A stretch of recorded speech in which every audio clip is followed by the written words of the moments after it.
నమస్తే, welcome to JM6 TV. ఈరోజు ముఖ్యాంశాలు.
అంబేద్కర్ గారి వర్ధంతి సందర్భంగా జిల్లా కాంగ్రెస్ కార్యాలయంలో పెద్ద ఎత్తున వర్ధంతి వేడుకలు జరుపుతా ఉన్నాం. ముఖ్యంగా జిల్లా కాంగ్రెస్ అధ్యక్షులు ఎమ్మెల్యే డాక్టర్ కౌవపల్లి సత్యనారాయణ గారు, మిగతా నాయకులందరూ కూడా డిపార్ట్మెంట్ చైర్మన్ పులిగారి కుమార్ అందరం కూడా పెద్ద ఎత్తున వారి వర్ధంతి వేడుకలు జరుపుతా ఉన్నాం. ముఖ్యంగా బాబాసాహెబ్ అంబేద్కర్ గారి ఆలోచన విధానం మరి అట్టడుగు వర్గాలతో పాటు ఈ దేశంలో అందరికీ గరీబ్ అమీర్ అందరికీ కూడా సమాన ఓటు కల్పించడమే కాకుండా స్వేచ్ఛ సమానత్వం కల్పించి ఈ దేశంలో అందరం కూడా ప్రజలందరూ కూడా ఏకతాటిపై ఒకే రకమైనటువంటి ఫలాలు పొందాలనేటువంటి ఉద్దేశంతో ఆ రోజు మరి రాజ్యాంగాన్ని అమలుపరిచినటువంటి గొప్ప వ్యక్తి.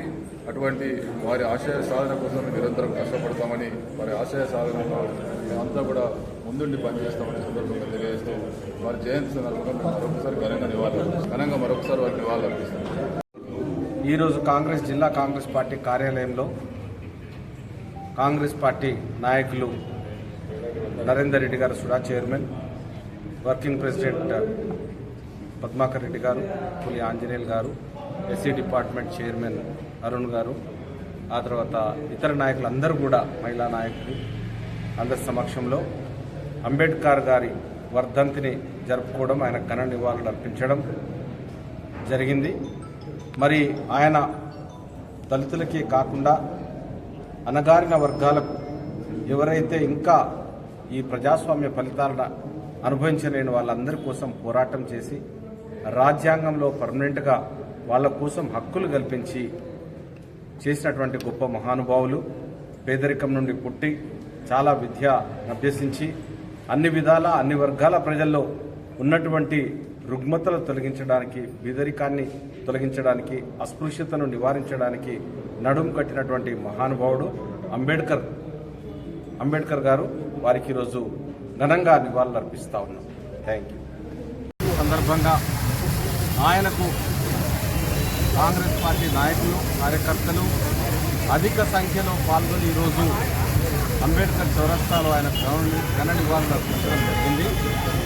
దళితుల కోసం ఎన్నో హక్కులను తీసుకొచ్చి అస్పృశ్యతను నివారించడానికి కానీ, ఉద్యోగాల్లో రిజర్వేషన్లు కల్పించడానికి కానీ, విద్యలో రిజర్వేషన్ కల్పించడానికి కానీ ప్రతి ఒక్కరి కోసం తన జీవితాన్ని పరంగా పెట్టి భారత రాజ్యాంగంలో ఆయన కల్పించినటువంటి హక్కుల గురించి ఆయనకు నిజంగా కూడా మహనీయుడు, గొప్పవాడు. ఏ విధంగా మనం చేసినా కూడా ఆయన రుణం తీసుకోలేము. కాబట్టి ఈరోజు దళితులందరికీ కాకుండా సకల భారతదేశ ప్రజల్లో పీడిత వర్గాలు, బీసీలు, అణగారిన వర్గాలందరికీ కూడా దైవంగా మారి ఈరోజు కొలవబడతా ఉన్నాడు. ఆయన మరొక్కసారి మనస్ఫూర్తిగా కరీంనగర్ పట్టణ ప్రజల తరఫున నివాళులు అర్పించుకుంటున్నారు.